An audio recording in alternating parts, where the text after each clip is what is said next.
नमस्कार प्यारे बच्चों। पिछले लेसन में हमने आपको अंशों के हरण के बारे में पढ़ाया था। जो अंश हरण किए थे यानी जब्त किए गए थे उन उनको कंपनी उन्हें निर्गमित करती है, क्योंकि हरण किए गए अंश कंपनी की संपत्ति बन जाते हैं। कंपनी के संचालकों को अंतर नियमों द्वारा इन्हें पुनः विक्रय करने का अधिकार प्राप्त होता है।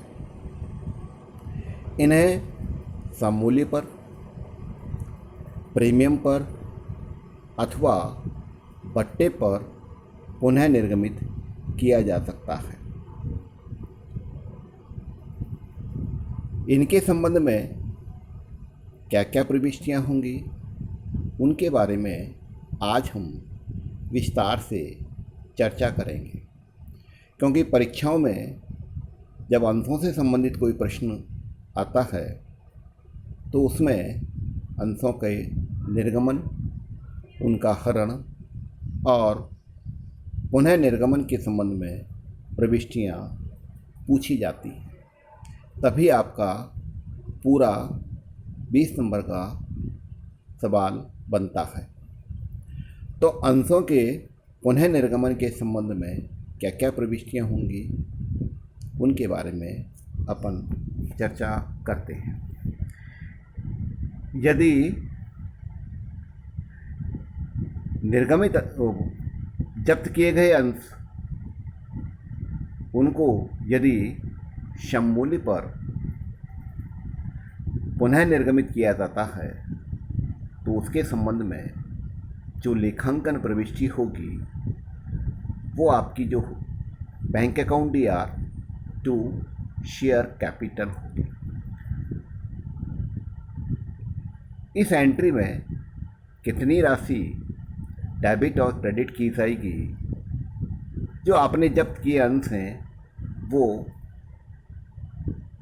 उनके संबंध में जो भी वास्तव में राशि प्राप्त हुई है उससे ये प्रविष्टि की जाएगी। यदि जब्त किया हुआ अंश मान लो आपका 10 रुपये का था और 10 रुपये में ही इसको पुनः निर्गमित कर दिया गया है तो कंपनी के पास 10 रुपये प्राप्त होंगे। बैंक अकाउंट DR और 10 रुपये कंपनी ने मांग लिए हैं तो 10 रुपये आपके शेयर कैपिटल अकाउंट क्रेडिट हो जाएगा। दूसरी एंट्री, यदि फोरफिटेड शेयर्स प्रीमियम पर इशू किए जाते हैं, री इशू किए जाते हैं, तो ऐसी स्थिति में जो आपने अंश जब्त किए थे उनको जब पुनः निर्गमित किया जा रहा है तो कंपनी को ज़्यादा पैसा प्राप्त हो रहा है और ज़्यादा पैसा प्रीमियम के कारण प्राप्त हो रहा है। ऐसी स्थिति में जो प्रविष्टि होगी वो बैंक अकाउंट DR पूरी राशि से जो भी राशि रीइश्यू पर प्राप्त हो रही है टू शेयर कैपिटल, इसके अंतर्गत जो क्रेडिट किया जाएगा वो पूंजी की राशि इसमें क्रेडिट की जाएगी और टू सिक्योरिटी प्रीमियम यानी प्रीमियम के मध्य जो आपको पैसा प्राप्त हुआ है उससे ये प्रविष्टि की जाएगी। तो पूरी एंट्री आपकी हो जाएगी bank account DR to share capital to security premium. यदि जो जब्त किए गए अंश हैं इनको यदि बट्टे पर निर्गमित किया जाता है यानी नुकसान पर निर्गमित किया जाता है तो ऐसी स्थिति में जो एंट्री की जाएगी वो बैंक अकाउंट DR जो वास्तव में पैसा प्राप्त हुआ है उतनी राशि से, शेयर फोरफिटेड अकाउंट DR ये आपको चूँकि आपका जो अंश था मान लो अपन 10 रुपये का मान लेते हैं और उसको 1 रुपये बट्टे पर पुनः निर्गमित किया जाता है तो बैंक अकाउंट DR कंपनी को मिलेंगे 9 रुपये। और जो बट्टे की राशि है यहाँ बट्टा नहीं है, क्योंकि जो जब्त किए गए अंश हैं उसके संबंध में एक हमने पहले खाता खोला था शेयर फोरफिटेड अकाउंट, उसी खाते को अपन डेबिट करेंगे शेयर फोरफिटेड अकाउंट DR। ये बट्टे की राशि से ये आपकी डेबिट हो जाएगी। क्योंकि पूंजी आपकी कंपनी की जो लायबिलिटी है पूरी बन जाती है और वो अंश पर जो पैसा मांगा है पूरी राशि से ये क्रेडिट की जाएगी, तो आपकी एंट्री हो जाती है bank account DR, share forfeited account DR to share capital. इसके संबंध में एक विशेष बात जो है वो जो ध्यान रखनी है आपको, हरण किए गए अंशों को यदि उसी लेखा वर्ष में पुनः निर्गमित कर दिया जाता है तो शेयर फोरफिटेड अकाउंट खाते में यदि कोई राशि शेष रहती है तो वो राशि पूंजी संचय खाते में स्थानांतरित कर दी जाती है।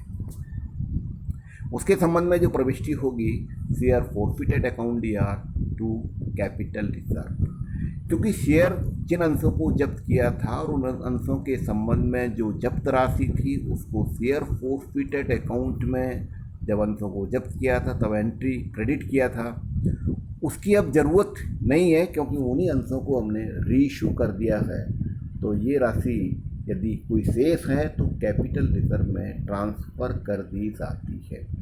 और यदि ये उसी लेखा वर्ष में, जिस लेखा वर्ष में इनका जब्त किया था उस लेखा वर्ष में इनको रीइशू नहीं किया जाता है, बल्कि आगे के वर्षों में कभी भी रीइशू किया जाएगा, तो उस लेखा वर्ष में शेयर फोरफिटेड अकाउंट का जो शेष है ये तब तक शेयर फोरफिटेड अकाउंट में ही रहेगा।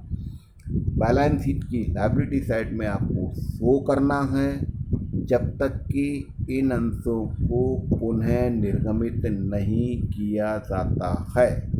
पुनर्निर्गमन के पश्चात ही शेयर फोरफिटेड अकाउंट में यदि कोई शेष है तो वो कैपिटल रिजर्व में ट्रांसफ़र होगा। दूसरी विशेष बात यह है, यदि प्रारंभ में अंशों का निर्गमन पट्टे पर किया था और उन अंशों को फिर जब्त किया था और जब्त करने के बाद पुनः इन अंशों को यदि पट्टे पर निर्गमित किया है तो ऐसी स्थिति में जो प्रविष्टि होगी वो आपकी जो एंट्री है बैंक अकाउंट डीआर, जो राशि आपको प्राप्त हुई है discount on issue of share account DR, ये पुरानी बट्टे की राशि है। शेयर फोरफिटेड अकाउंट डीआर पुरानी बट्टे की राशि से अधिक जो नुकसान हुआ है, बट्टा दिया है री इशू पर, उस राशि से टू शेयर कैपिटल अकाउंट अंशों पर मांगी गई राशि से है। इसको अपन एक उदाहरण से समझते हैं। मान लो शुरू में जो अंश थे 10 रुपये अंकित मूल्य का अंश था, उसको 1 रुपये बट्टे पर निर्गमित किया गया था। कंपनी ने सारी राशि मांग ली, लेकिन आपके अंशधारी है उसने कुछ मांगों का भुगतान नहीं किया। इसके कारण उनके अंशों को जब्त कर लिया गया और जब्त करने के बाद मान लो जब अपन ये मान के चलते हैं जब्त राशि 5 रुपये है और आपका 1 रुपये इसमें बट्टा है, 4 रुपये आपके कॉलों का पैसा था वो उसने नहीं चुकाया है। आपको 5 रुपये प्राप्त हुए, 4 रुपये कॉलों का पैसा है, 1 रुपये बट्टे का है। इनको पुनः निर्गमित किया गया कंपनी ने, मान लो 10 रुपये के शेयर को 7 रुपये में पुनः निर्गमित किया है, तो आपकी एंट्री हो जाएगी बैंक अकाउंट डीआर। कितने रुपए मिले आपको? सिर्फ 7 रुपये मिले। Discount on issue of share account DR, ये कौन सा? वो 1 रुपये जो शुरू में अपन ने इशू किया था और फोरफिट के समय अपन ने इसको क्रेडिट कर दिया था, वापस इसको डेबिट करेंगे तो discount on issue of share DR 1 रुपये से हो जाएगी। और चूंकि अब अपन जो दे रहे हैं, कितना दे रहे हैं? बट्टा दे रहे हैं 3 रुपये का, तो 2 रुपये आपका एक्स्ट्रा जो डिस्काउंट है वो शेयर फोरफिटेड अकाउंट AR 2 रुपये हो जाएगा और शेयर कैपिटल अकाउंट आपका हो जाएगा और 10 रुपये। तो आपका कितना हो गया? 7 रुपये आपकी प्राप्त राशि, 1 रुपये बट्टे की राशि 8 रुपये और 2 रुपये शेयर फोरफिटेड अकाउंट। इस तरह से शेयर कैपिटल अकाउंट आपकी 10 रुपये हो गई है। विशेष बात यही ध्यान रखनी है, यदि शुरू में अंशों का निर्गमन पट्टे पर किया गया था, इन अंशों को यदि जब्त कर लिया गया मांगों का भुगतान न करने के कारण, और इन अंशों को यदि रीइश्यू किया जाता है बट्टे पर, तो पूर्व के बट्टे से अधिक राशि पर, तो पूर्व के बट्टे की राशि को भी डेबिट किया जाएगा और अधिक राशि है उसे शेयर फोरफिटेड अकाउंट को डेबिट किया जाएगा और जो राशि मांगी है उसे शेयर कैपिटल अकाउंट को क्रेडिट किया जाएगा।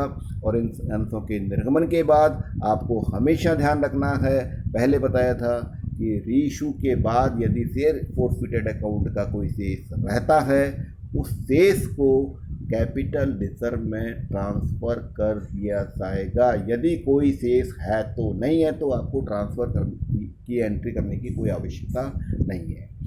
तो बच्चों, आज हमने अंशों का जो रीइश्यू है फोरफिटेड शेयर्स का, उसके बारे में क्या क्या लेखांकन प्रविष्टियाँ होंगी, क्या क्या बातों का आपको ध्यान रखना है, उसके बारे में आपने चर्चा की थी।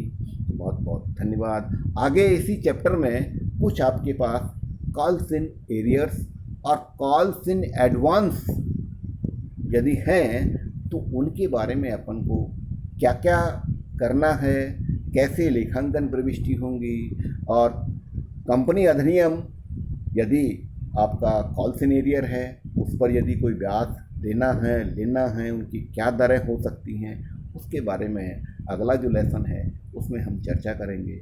बहुत बहुत पुनः धन्यवाद। Thank you.